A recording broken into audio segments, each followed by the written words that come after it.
The air was cool and still as Duncan puffed slowly into the ruins of the old quarry. He'd been sent with a group of workmen to clean things up and to salvage what remained intact. Just shy of a week prior, a large boulder had run loose on the line leading up to it, causing much havoc and distress, and leaving the quarry in a sad and twisted mess of destruction and debris. The Fat Controller had ordered the quarry to be closed at once, mere weeks after the finishing of its construction. His reasoning for it was that it would be too expensive to repair the quarry, though rumors were floating around that there may have been other reasons for his hasty decision. The way Rusty talked about the boulder being alive, it didn't seem out of the question that the Fat Controller knew more than he was letting on. Duncan shuddered as he rolled slowly to a stop. A month ago, the thought of a sentient boulder would have seemed ridiculous, much less that boulder going on a destructive rampage. However, after that encounter on the bridge, Duncan didn't know what to think anymore. His perception of possible and impossible were badly shaken. His crew had said they were only fireflies, but the way they'd perfectly formed the shape of an engine with no imperfections to be seen, Duncan just couldn't accept it to be a coincidence. The workmen got to work, leaving Duncan to sit and think. He shivered as he caught sight of the boulder, nested on top of what remained of the old engine shed, where its journey had finally come to an end during the rampage. The rock was huge and perfectly spherical. It gave off an unsettling aura, and Duncan couldn't help but look away. The terror radiating from the boulder didn't make any sense. It was just a rock, nothing more. And yet, Duncan couldn't shake the feeling that it was watching him.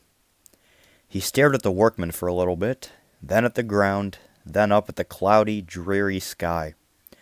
Duncan tried hard not to think about the boulder, but his efforts were in vain. Everything inside him told him not to, yet Duncan couldn't help but bring his gaze upon the boulder. Everything inside him told him not to, yet Duncan couldn't help but bring his gaze upon the boulder once again. He nearly threw himself off the rails in fright when he did. Duncan's jaw dropped open as if to scream, but no sound came out. For sitting upon the boulder, clear as day, was a face, staring right back into his soul. Duncan blinked, but the face remained. He knew it hadn't been there before.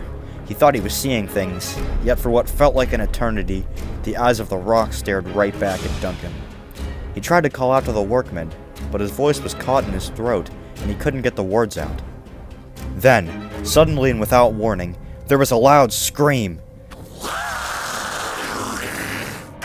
The scream got louder and louder, so loud that the workmen turned to look, but Duncan was oblivious to this due to the shock and terror coursing through him.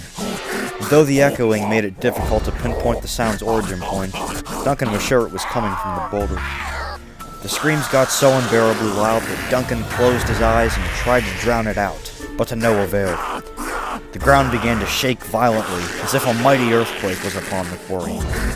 The shaking and screaming became so intense that Duncan thought it would crush him.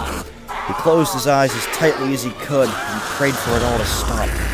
And just when Duncan thought it would never end, with one last mighty shriek, it stopped, and there was silence upon the quarry once more.